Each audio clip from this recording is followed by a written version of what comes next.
not a word. I pushed her a couple times. She's bleeding out the mouth. She's what? Bleeding out the mouth. And this is her husband or whatever, but she's bringing guys into the house. Yeah. So unfortunately, she can't do that. Because if someone's going to come over here for a Tinder date or a hookup, I don't think they walk here unless... Tinder dates often end with laughs, stories, and happy endings. But every now and then they veer into a far darker reality. So dark, it spirals past heartbreak and straight into the chilling territory of a mysterious...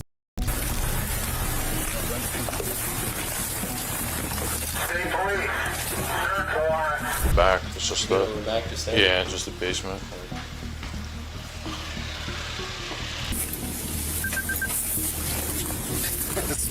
Here are several moments when Tinder dates end up in... Starting with Norma, who walked through her own front door after a date, only to become the tragic reason behind a gruesome 911 call hours later. And this is her husband or whatever, but she's bringing guys into the house. Yeah. Ma'am. Copy, female, not conscious, not breathing. Because if someone's going to come over here for a Tinder date or a hookup, I don't think they walk here unless... Barbecue so good make you want to slap your mom. I'm a motherfucker.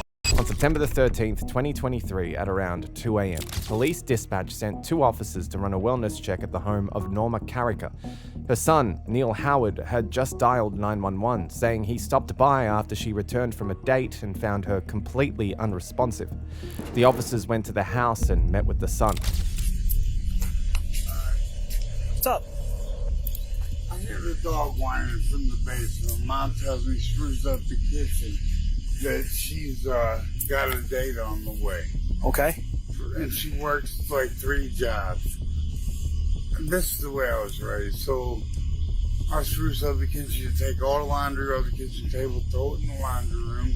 I don't want to see nothing. I guess it's that date on the computer or on the Tinders or whatever.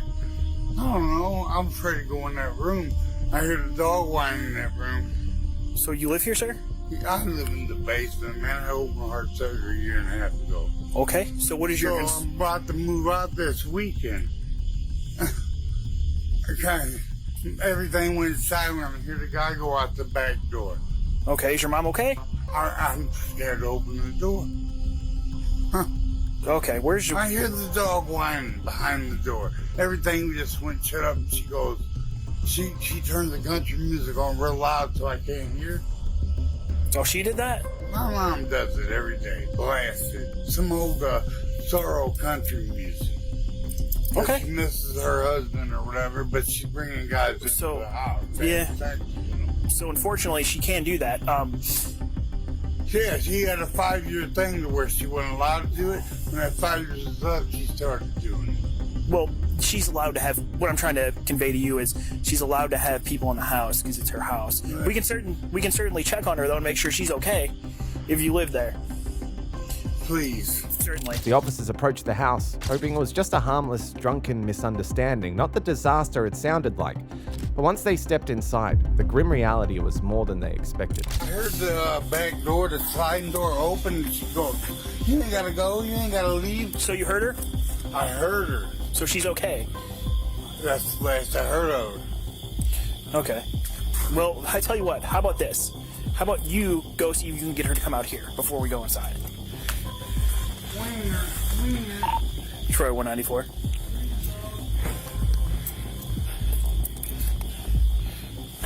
Go ahead. We made contact with a son who is extremely intoxicated. He lives in the basement. He's going to try to get his mother to come outside right now. We are secure.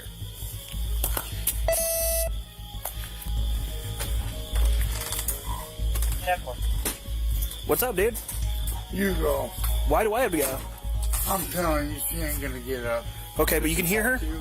She's not a word. I pushed her a couple times. She's bleeding out the mouth. She's what? Bleeding out the mouth. Man. Police department. Police department. Do what? That's how Ma'am. Ma'am, police department. Police department. You said she's got blood coming out of her mouth? I said, shit, you not. Hey, pop him, detain him.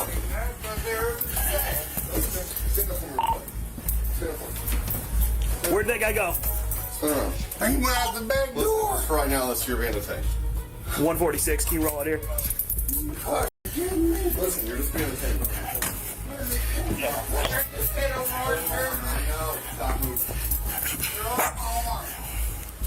Have female bleeding out the face. Not conscious. Not breathing.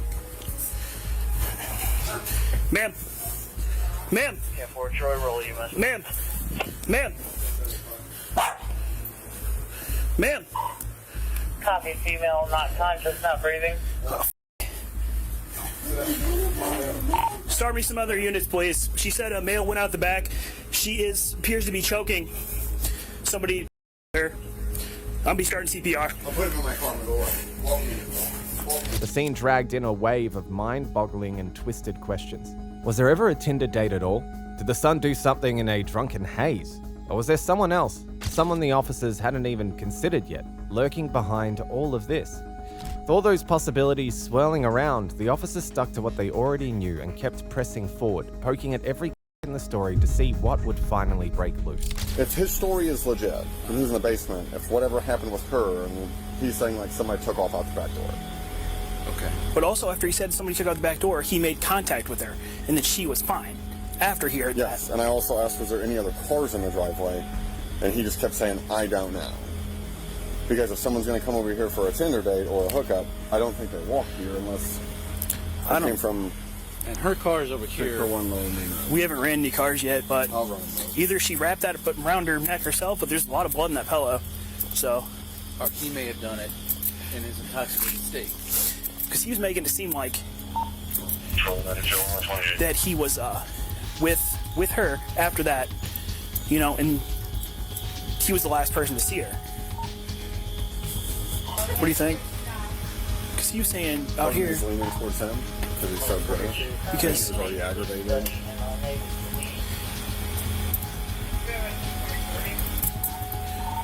Because he's in such a rage, part of me thinking it's him. But once again, some of the stuff I work on, it could also be somebody came over for a Lucas ass. he was saying when we were here, he's like, "Oh, she's still good." She said, keeps saying, "I don't want to talk to her" or something. He might have looked in there and thought she was fine. If it wasn't. Well, he was in shock that he did that, and now he's making up this. Oh. Who do you have, Neil Howard? Yes. What'd she say? We have an extensive history with him. Neil had a long history in Troy, and so did his mother Norma, widow of beloved former mayor Tom Carricker. Neil, Tom's stepson, had multiple domestic violence calls over the past decade. Officers knew him well enough to treat him as a person of interest and take him in for questioning. As they canvassed neighbors that night, unsettling stories about him began to surface. Hey, I'm sorry to wake you, Mom, sir. You're fine, don't worry. They go crazy. I'm Alex. I'm with the police department here. So we unfortunately had an incident over here. I was wondering. So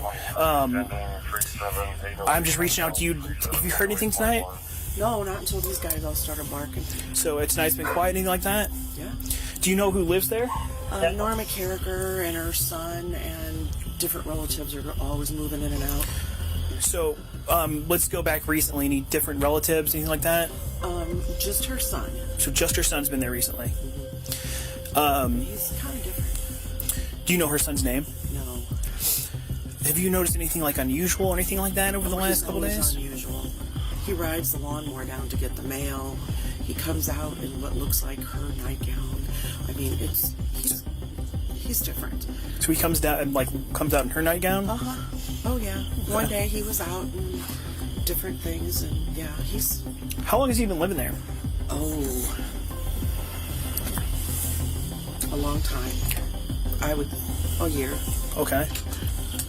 Are there a lot of guys coming and going from over there? Always. So a lot of black- dates and stuff? Oh, it just... all the time. Well, like what There's dates? a black pickup truck with a black camper shell, and I know that's a friend of his. Did you see that tonight by chance? Pardon? Did you see that tonight by chance anytime? I'm not paying that much attention. A lot of times there's a lot of different headlights coming and going, but no. Yeah, because because it's a black Silverado. Yeah, black Silverado. Single cab, short bed with a black camper shell. And it's over there a lot. And that is I'm not going to say an older gentleman, but he's in like his 50s or so that drives that. It's a friend of the son's. Yeah. Then she has a very good friend. His name is Terry. I don't know Terry's last name. I think I got Terry's number. Okay, but that's a friend of Norma's that comes and goes. And it was really kind of funny because 2 weeks ago, all of a sudden, Terry came in, and he's not over there a whole lot. And he used to be before the son moved in. But then Terry came in, and then Terry left, and then the daughters were coming and going. They've all got white SUVs, and there was a lot of commotion all of a sudden, and then sort of like everybody left, and that was it. Forensic teams scoured the scene, looking for anyone or anything that might hold a clue. Meanwhile, 2 officers cornered Neil, hoping to get him to talk. He was the only person there, and so far, his account gave them nothing to work with, and his record didn't paint him as a saint either. I'll get you some, okay? Yeah, look at my fucking left hand. I got you, I'll get you. You see that scar from my wrist to my fucking elbow? Nah, I can't really see it, bro. Well, you see it now? Hang on. I ain't here to cause no trouble, man. I want to know how my mom is. I'm fine, bro. I ain't know I'll say this. I don't want to cause no problem. I appreciate that. Man, I see the girl come out. Listen, she's on the damn computer. Guys, it's embarrassing to me. I'm sorry. You're okay, but let me see your hands. Make sure you're okay. So, you're all right. See, I had a... Oh, I see. Okay. You see, you should not be doing me like that. I got you. I see you. Okay. My picture's on. Okay. Yeah, I'm gonna take a quick couple of pictures of you real quick, okay? I'm gonna get a picture of your hands too, okay? But grab a seat so you don't. That way you can sit and chill out. Neil had a few visible injuries: a small puncture on one finger, a faint bleeding spot on his lip, and a on his forehead. They could be nothing, or they could be evidence of guilt. Hey, Neil. You waking up to talk to me? Yeah. You alright? A little bamboozled. Understood. How much have you had to drink? Are you... No, my mom drinks it. Okay. I don't drink it to the bottom. I know better. She lets me get a couple drinks here and there. I'm unemployed and I don't have no income, nothing like that. Okay. I work for my sister a little bit. She and her husband. I'm supposed to give her away on Saturday. Supposed to propose to my girlfriend. So 35 years on Saturday. Okay. This is crazy.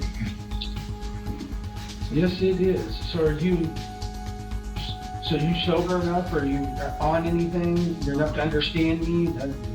Understand what's going on and stuff? My thing is in the teeth pulled. Okay. They're not healed up yet. I used to talk like this. Okay. What teeth do you have pulled? All the front. On the front? Oh, up I top? get my dentures on Friday. Okay. I'm supposed to go to the dentist on Friday, give my sister away at the wedding on Saturday, and propose my old lady at the same time. Okay. And I don't know what to tell them. I just want you guys look at the phone. You can go to Tracer 7. Okay. Well, so hold on a second. I'm gonna grab a notepad and stuff. As long as you're not intoxicated, you're not under the influence of anything. Okay. Let me grab a notepad and stuff, and we'll talk. Okay. And then the one thing we'll have to do too, because obviously we don't know what all's going on yet. This isn't your first time around. You understand processes and stuff. So I'm gonna have to. I also know the law. So if I get my call, then you guys are holding me. No, hang tight with all of that, okay? Unless you're in charge, and this is not right. That's just none of that's going on right now, okay? We don't know what all's going on right now. So that's So let me grab a notepad. I gotta grab a form. Because then obviously, you know, because we don't know what's going on, just for your own protection and the process of paperwork and stuff. Listen to me, go in that square room. Hold on, but before I can listen to you for everything, I gotta have you sign your rights that you're telling me all this stuff, so I know what to do and what to go look at, okay? You know that stuff, you know I have to do that, and then you can tell me all of it. My father, man. You know, I've been through the same thing as my father. Been through what? Look, if I know what I'm doing, then look. This is ridiculous. Second time this happened. Second time what happened? What you guys are doing right now. Let me read you your rights, sign it, and you can tell me all this, okay? You know I have to do that. No, I know you're talking to a lawyer, I'm gonna say. Yeah, absolutely.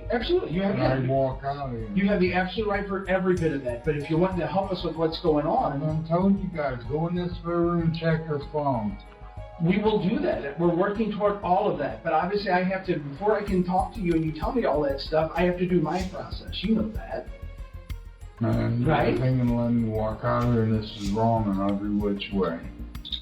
No, we don't know what's going on yet, bud. I'm trying to tell you. You know I have my to. My rights tell me I can walk out right now. I have to be able to read you your rights first. Okay? But I know. So let's take care of all of that stuff, okay? I understand. My rights over. Nobody's asking you to sign your rights over. I'm asking you to acknowledge your rights. That's it. Okay? You just said, let me get the paperwork and let me let you sign. Yeah, that's just an acknowledging right. Everybody got fired, alright? You can look it up, man. And it was acknowledged that I was I'd sign my rights for my mother, what happened there. I'm telling you guys, you can take me on record of what I've said. I don't have to sign anything. Cornered by the officers, he wasn't making things any easier, but his rights were still his rights. The bigger question lingered. Were they wasting time with him? Or was the real suspect still out there, lurking and cautiously waiting for the next victim? No, absolutely. You don't have to sign anything, but I still have to read it to you. That's fine. Okay? I'm willing to cooperate. And that's all we're doing. When I called the law, I didn't expect to get jerked around like that, and this and that and the other. They didn't know what was going on, Neil. That's why I got you here. That's why I got you a bottle of water. That's why I'm trying to find out what's going on. Where is Coins at? Oh, he retired a long time ago. Yeah. You know, he always treated me fair. Sure. I'm not going to do anything different than this, but that is the mayor's cell house. I know. All right, and they had an agreement with them. She had to wait so long to let guys come over and whatever they're doing up there, man. We warned her that it was trouble. Several things had been said, but one fact stood out. Neil was still heavily intoxicated. The officers let him rest for about an hour before returning, this time as a tag team duo ready to press him for answers. All right, please tell us.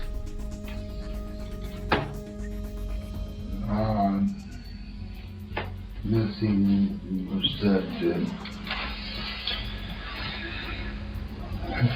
she called me, usually expect her about 8:30. She got a new job in St. Jacob, the Rooster, she calls. Who did? Okay, she got a job at the Rooster? Okay. That's about 8:30? Yeah. Okay. And she usually calls me asking if I want something on the way home to eat. And she says she's gonna have company. And says that don't gotta clean the whole kitchen, just spruce up the kitchen. It's gonna be a while. You drive my car up first, I got a headlight on the car. And I said, okay. You bring company home? She goes, just don't take all them clothes off the kitchen table and throw them in the laundry room. And you'll see that's what it is. She goes and put a new smell good thing in the dog and put it on the counter. There's a wiener dog. She got a wiener dog. The wiener dog's Vincent thing. Like a little candle melt thing? One of them things. And she had the candle melt thing there. And I wiped out the Kool-Aid, took the counter, put the thing and the dog on the counter, and grabbed all the clothes and threw them in the laundry room. And I went downstairs because the dog don't bark. I went downstairs and I could hear the car out front. I guess she jumped in his car and left hers. I didn't get to see anything. I wanted to go up there just to make my presence known, but I was scared of Mama. That's the only place I got to go. Right. I'm moving out on Friday. And then I didn't hear nobody at all. I could just hear the car pull up in the car door. So I didn't go back up. That was it.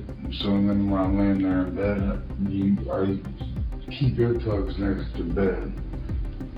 I don't make a peep.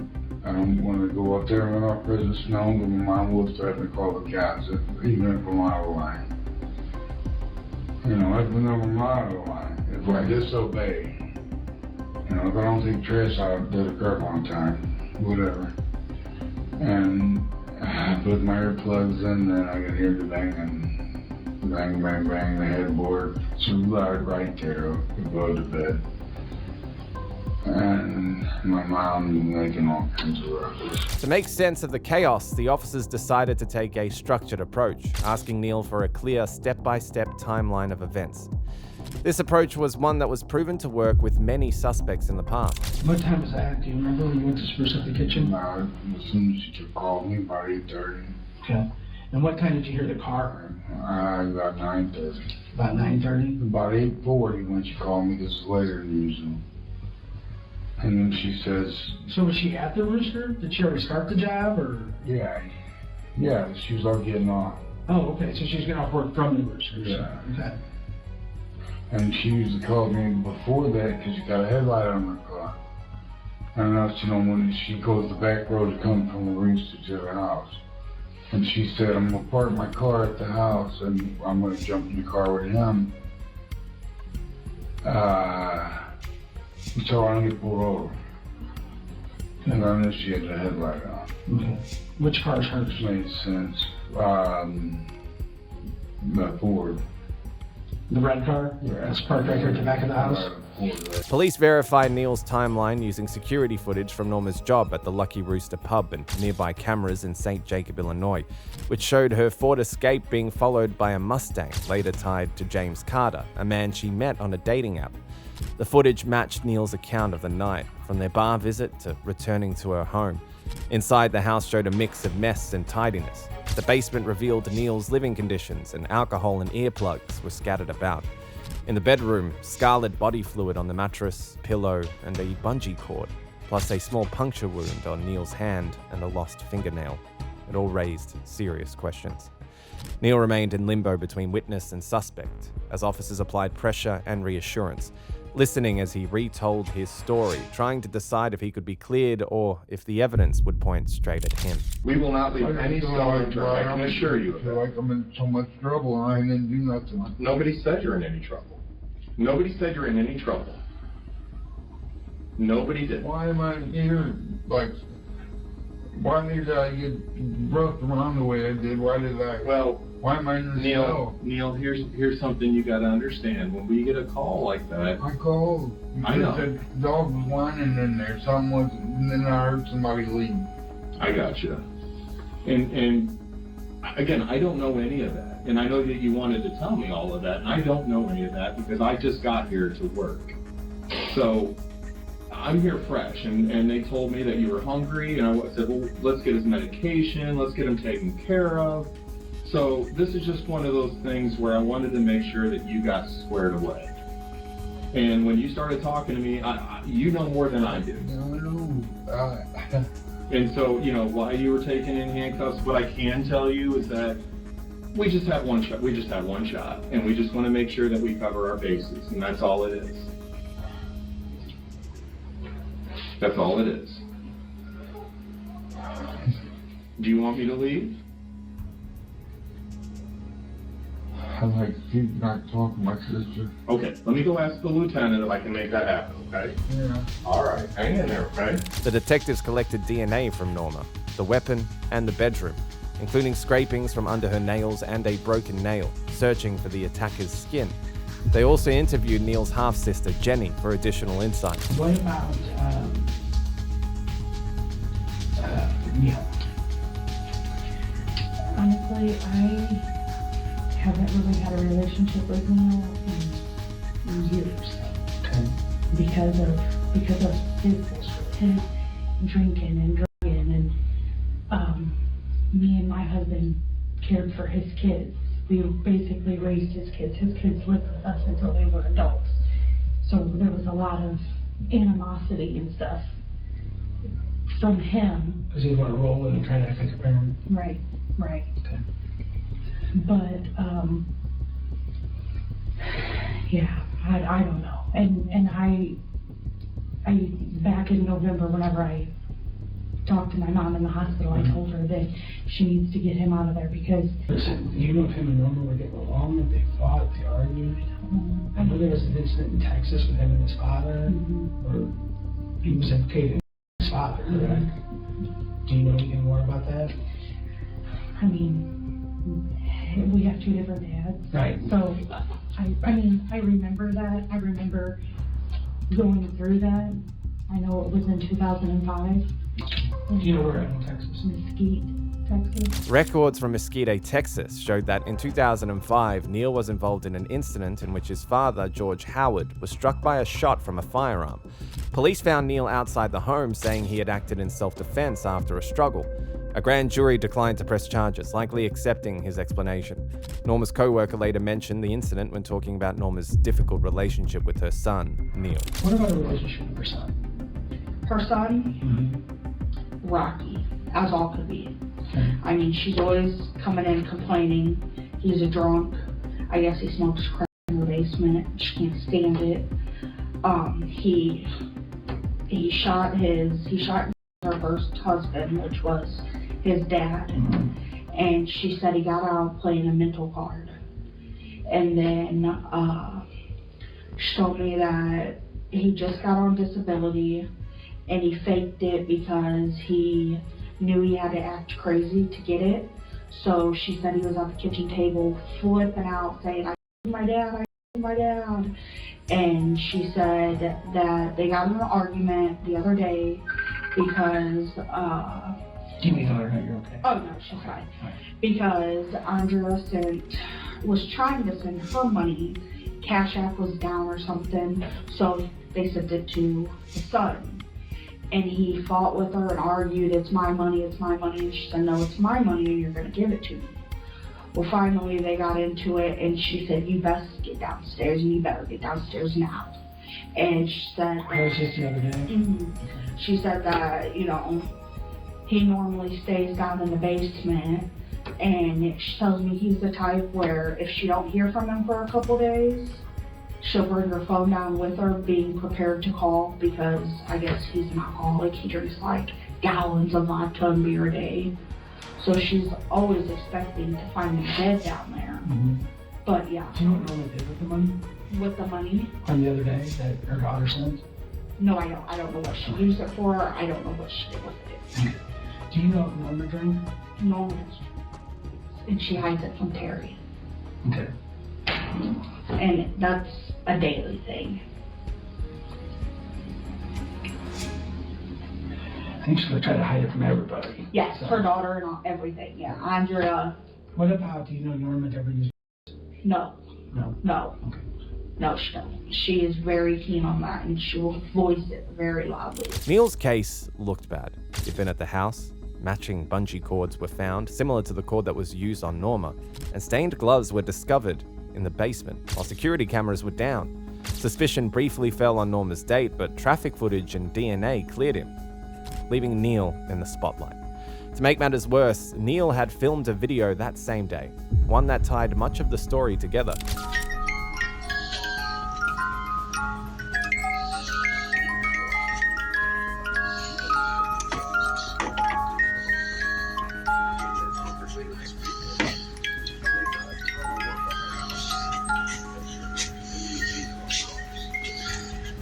Nick said it was so good make you slap your own mama. Somebody better come over here before that happened. Barbecue so good make you want to slap your mom. I'm gonna kill the mother.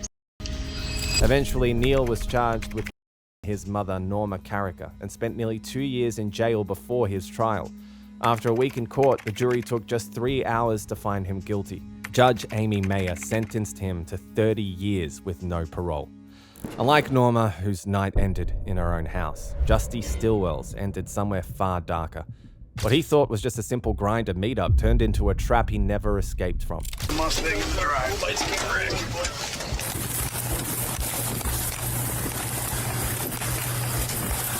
State police. Search warrant. State police. Police search warrant. I think we're good all the way back. It's just the just the basement. On the night of September the 14th, 2024, 41-year-old school custodian Justy Stillwell left his Bay City home with a little spark of excitement. He thought he was heading out for a simple first date with someone he had connected with on Grindr under the username Bored. But that first date would turn out to be his last. Justy walked out the door and never came home. Not long after, a desperate search for him began, but the break didn't come from detectives, it came from a bystander. Someone spotted what appeared to be bits of human remains, including arms and lower legs, floating near the Edward Golson boat launch on the Saginaw River.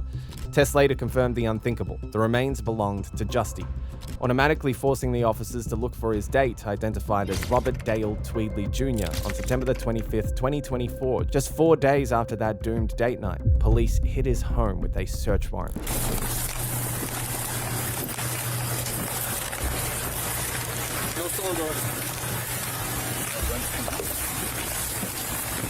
State police.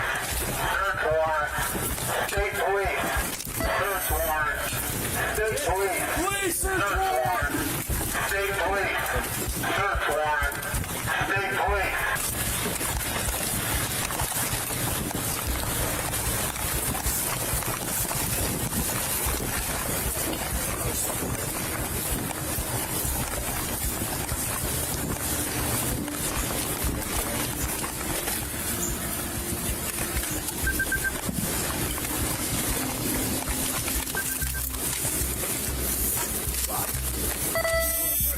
Nope.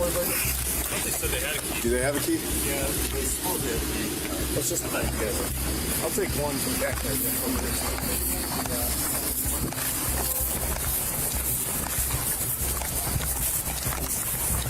Good. We got the key.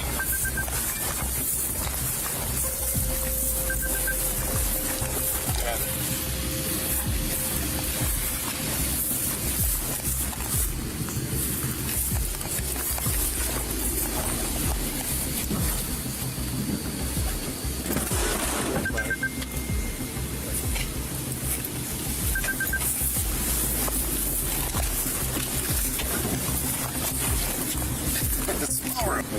Here and everyone was stacked up there, one guy here.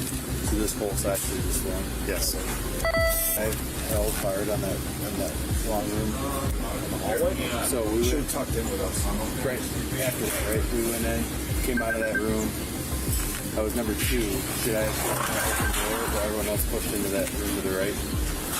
No. No, I should have. It was a closed door, right? It was all open. It all came out. But wasn't didn't Majeski have that as angle? You were in the Majeski right? Majeski was primary. He took the direct route. I came out of that room with you. The raid was a success, and before long, officers locked onto their prime suspect, pushing the investigation into its next, darker chapter.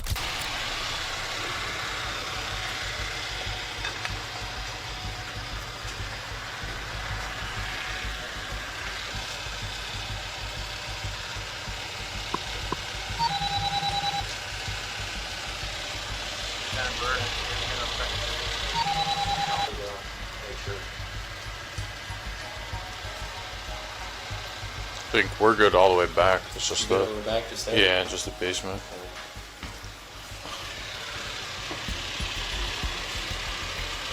Let's just do the basement quick. The upper floor is good. Tweedley told investigators that Stillwell only came over to talk, but when Stillwell tried to leave, he shoved him down the basement stairs and him to death. He admitted the body was too heavy to move, so he left, bought rope, an axe, and trash bags with $40 he allegedly stole from Stillwell's wallet, then returned to dismember the body. He dumped the arms and legs in the river and hid the head and torso at a separate location. Both were later found by the police. In the end, Tweedley was charged with open and the mutilation and disinterment of a corpse. A judge ruled him competent to stand trial, and he stayed behind bars on a $1 million bond. Next up is a love triangle gone sour, twisted by jealousy, fueled by reckless choices, and ending with one life lost and 2 others shattered for a lifetime. I'm a family man. I work hard every day to support my family. Why would I go jeopardize it to kill this guy? I knew he was talking about wanting to beat him up. If you knew the plan, why is Nate dead?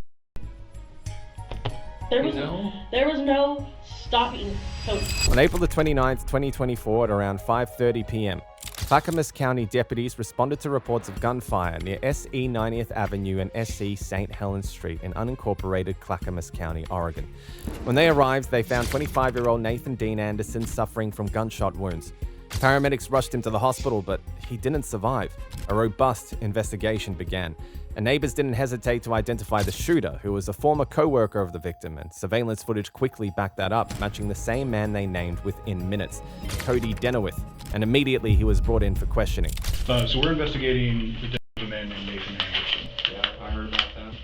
How did you hear about that? Social media. Social media? Yeah, it's not on the news. I looked. Yeah. Did you know Nathan? Yeah, he used to be my worker. He used to be a worker for you? Yeah. At Dave's? At Dave's, yeah. When was that? Maybe a year ago. Okay. Yeah, we've hung out maybe 2 or 3 times since then. I helped him move from his mom's to an apartment complex. Okay. And it's the first time I heard from him in about 6 months. When was that? Maybe a few months back. Okay. Yeah. When's the last time that you talked to him? Talked to him? Yeah. When I got out of jail, I talked to him. He'd come over to my apartment while I was in jail and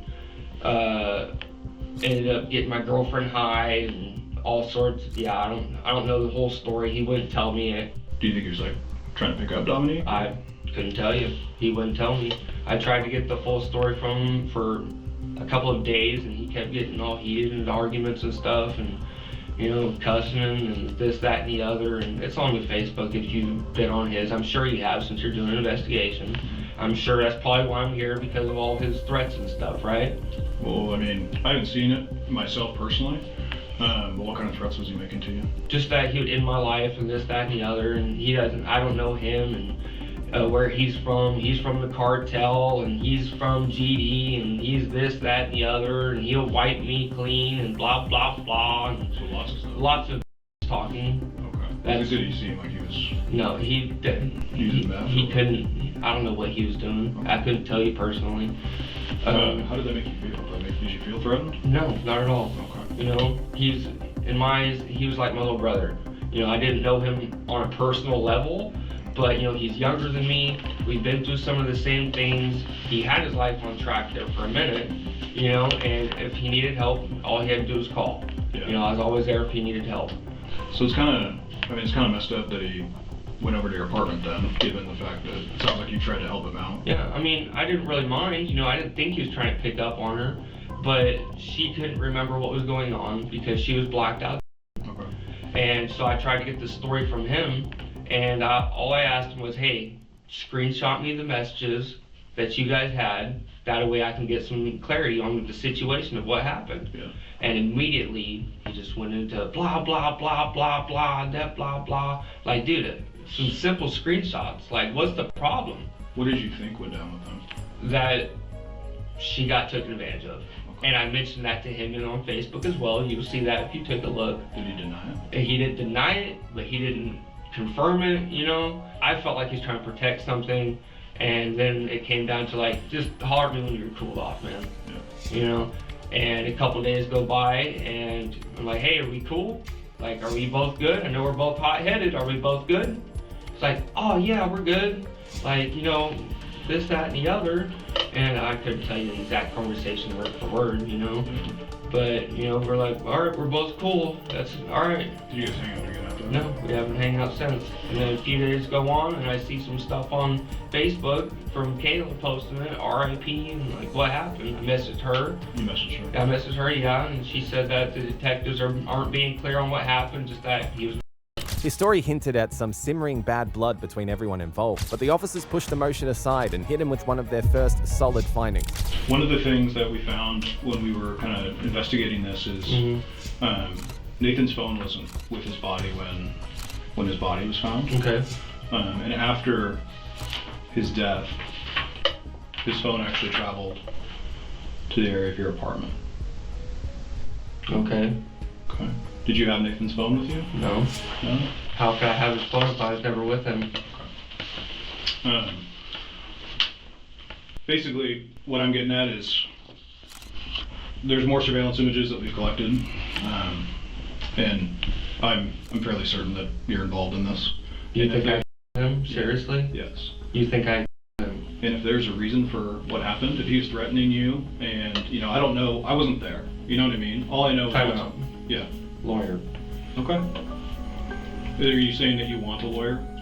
Well, obviously, if you guys think I killed somebody, I need a lawyer. Okay, fair enough. Denowith had already asked for a lawyer, but curiosity was eating at him. He wanted to know how the officers could look him in the eye and drop a bomb like that. Is it that you guys think I...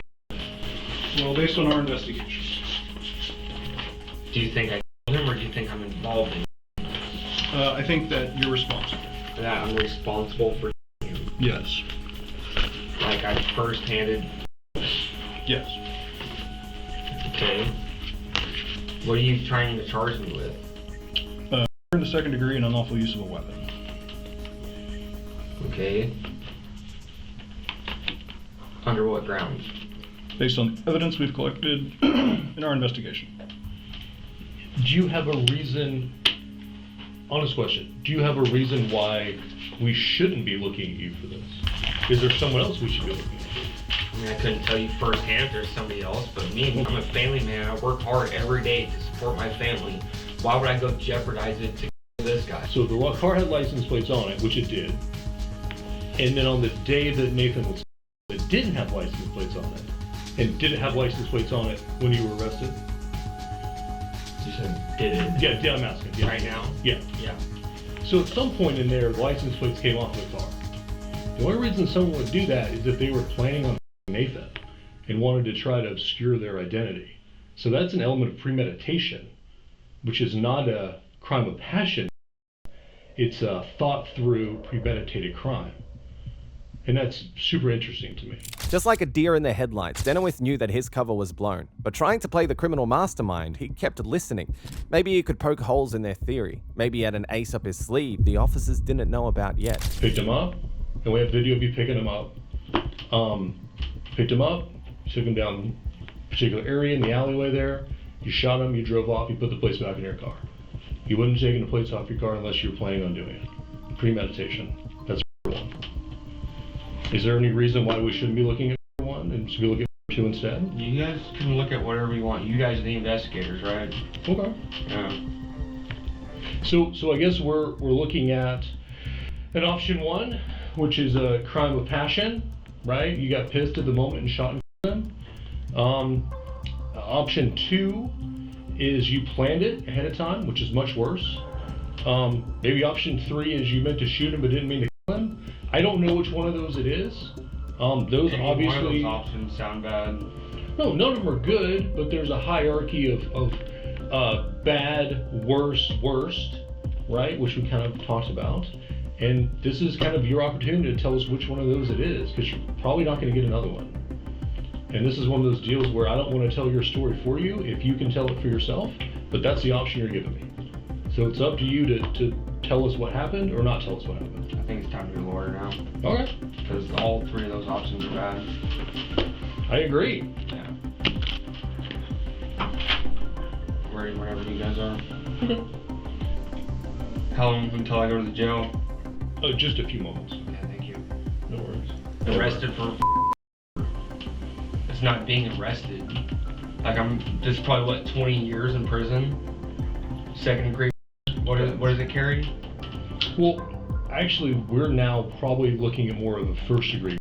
How to go from second degree to first degree? Well, within 5 minutes. Because of premeditation. Denowith's questions made it clear he was already weighing every option the officers had laid out, trying to spot in their story, but detectives didn't stop there. 2 days later, on May the 8th, 2024, they brought his girlfriend, Dominique Marie Britt, into the Clackamas County Sheriff's Office for questioning. Your relationship with Cody, what is Cody like? What's he about? He's usually a very happy, like, chill person, a great dad, like, loves our kids, like, that's his kid, you know, in his eyes. But he has his moments where he just is like, his down, like his mental, and he's struggled with that his whole life, but he just has never gone on medicine because he doesn't want to be a zombie, he says. Do you think it's like depression, or is it more psychosis type? Yeah. Like, do you think he hears voices, or something in his head that's, I don't know. Why do you think that? Is there behaviors you can attribute to, like, hey, that's an example of him being kind of mentally unstable? Yeah, like, accusing me of cheating on him when I'm, like, home all day with your kids. I cook, I clean, I take care of the house, like, I'm with your kids, or just, like, thinking like I'm being sneaky, or thinking that everybody hates him, or people are talking about him, just, like, stuff like that, and it just gets worse and worse. And does he kind of spiral when he gets into those? Yeah, like this last month, completely different person. Okay. Yeah. Has there ever been any prior periods where he was like that? No, this is like the worst it's got. Like. Okay. Yeah. Has there ever been? I know that there was a call at your apartment on 24th. Milwaukee police came out. It was a domestic violence call. Is what I know. Yeah, he was screaming and yelling. Was there any physical stuff that night? Has there ever been any kind of physical? No, not at all. Like, usually, that night he drank like a whole fifth in like a 20-minute period from the time he got off work to the liquor store to the house. What do you drink? Crown Royal, I think. Okay. Yeah, but no, he doesn't ever yell at me, nothing. Like, it's this month is just, I don't know. Do you know what set it off, or why he's been acting like that? No. I think him getting arrested the last time kind of just made everything worse. Like, within like the last 2 weeks, it's just been like, I don't know, bad, I guess. His mental health, I don't know. Soon, Britt began revealing more details about her activities, the very events that had set this whole chain in motion. I woke up and everything was just like, everything hurt. Like, yeah. No, like my whole body. Like. Was it a hangover pain, or was it different pain? Different pain. Like, my hangover pain was like, oh my head. Yeah. You know?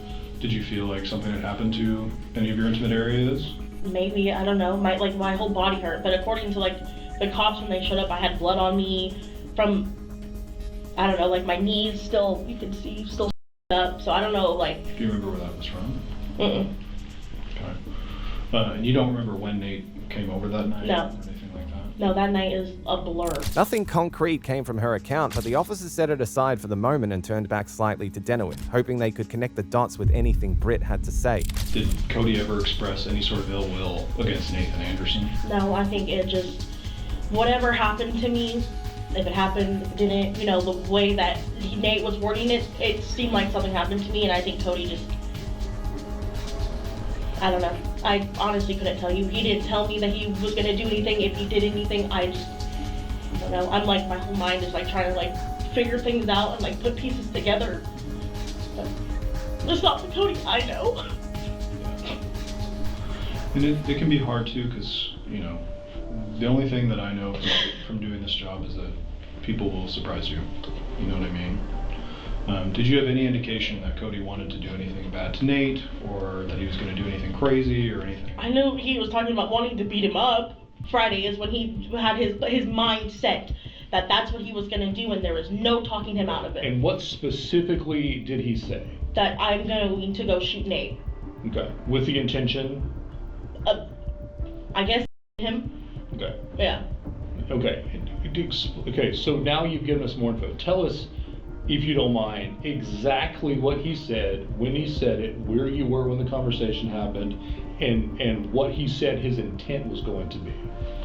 Friday, I think, I don't know if I don't think we were on the phone. I think we were together, so maybe in the car. And he just said that I'm gonna go shoot him, and that's what I'm gonna do. Like, there was no talking him out of it at all, because he was just gone, like, gone. So I guess You know, the big question here is, if you knew the plan, why is Nate dead? There was no stopping Cody at all. No matter how many times I told him, if you do this, you're gonna ruin your life. Your son's gonna grow up without you. Okay. Did not care. Now the officers turn their full attention to Denowith, hoping to better understand the dynamics and to see if this was entirely his plan or if he had been a pawn in a larger scheme. He messaged you a couple hours before Nathan was that he needed you to bring him his toy, the one from upstairs.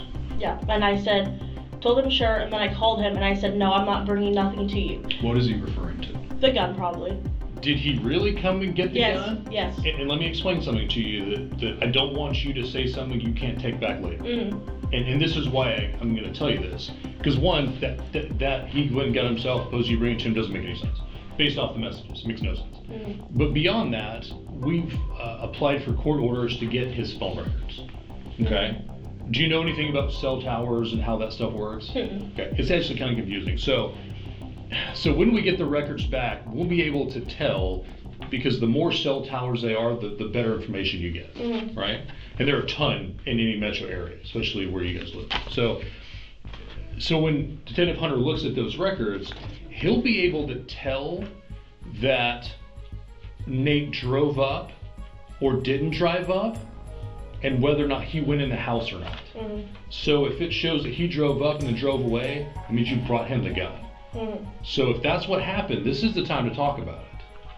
So talk to us about you bringing him the gun.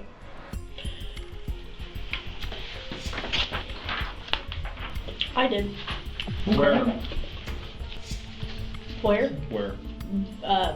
He was on the side of the street and I brought him the backpack and everything. With the gun? I don't know. I really don't know. I haven't seen it since then.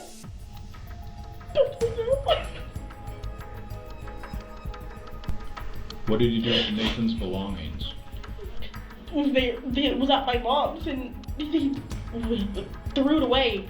Me, my mom, and him, because my mom had a trash bag, we walked to her trash and he threw away that bag that was in the warrant that you guys were looking for. So I don't know if maybe the gun was in that backpack or something. I don't know. I just know he threw it away. When he told you that he shot Nathan, what did he say exactly? That Nathan got out of the car and he shot him and then he drove off. What was the conversation like after that? He was completely normal. Like, he didn't go and just shoot somebody. Like, we went to McDonald's, got the kids food, we went back to my mom's, we watched the Smurfs movie, went to sleep, got stayed up for school, like, everything we do on a normal day. At this stage, the officers realized every assumption needed a second look, and Britt still wasn't done talking. It was a reminder that a pretty face can mask dark intentions, and that Beauty and the Beast can team up in ways no one expects. I knew when he came into the house and got the gun that that's what he was gonna do. Okay. I knew. When was the first time he said, I'm gonna shoot Nate? And Friday is when he had his mind set. He was not gonna let it go, and I just told him, okay, if it needs to happen, then it needs to happen. But you're gonna get caught. That's what I told him.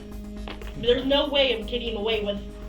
So that terminology, if it's gonna happen, if it needs to happen, it's gonna happen, that's your acceptance of it. That's your verbal acceptance of, yes, Nate needs to die. Is there any other way to look at that? How responsible do you think you are that Nate was? I think whatever happened to me didn't happen. I just think, I don't know.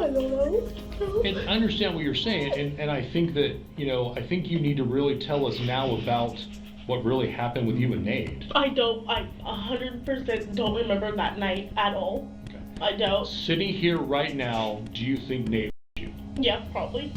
Okay. From what my bottom area looked like, yeah. Do you think Nate you? Mm-hmm. And that's horrible, and that's not excusable, but it's also not a reason for murder. No. So from the time that incident happened until the time that Cody Nate, mm-hmm. How many opportunities did you have to contact police and talk about that? We did. And you guys talked about that, didn't you? About what? Making a report. Mm-hmm. Tell me about that. I told him, well, I should just go to the cops and make a report. No, I'm gonna handle it myself. I was like, no, I can, like, it happened to me, you know? No, I'm gonna handle it myself. I'm gonna handle it myself.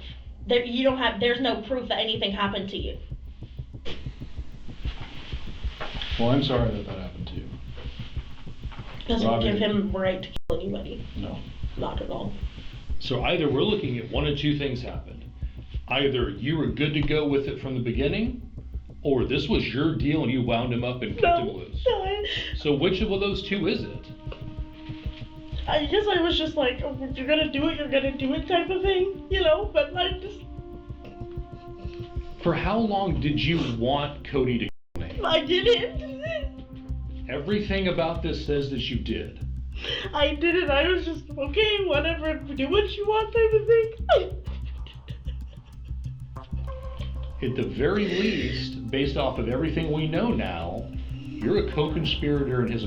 Oh, God. If not the originator of the idea of his... No. And I get that you're upset right now, but I'm going to be honest with you, from where I'm at, you're not upset for Nate. You're upset because you got caught. No, I hurt for Nate too. Like, didn't need for this to happen. I should have just called the cops on him.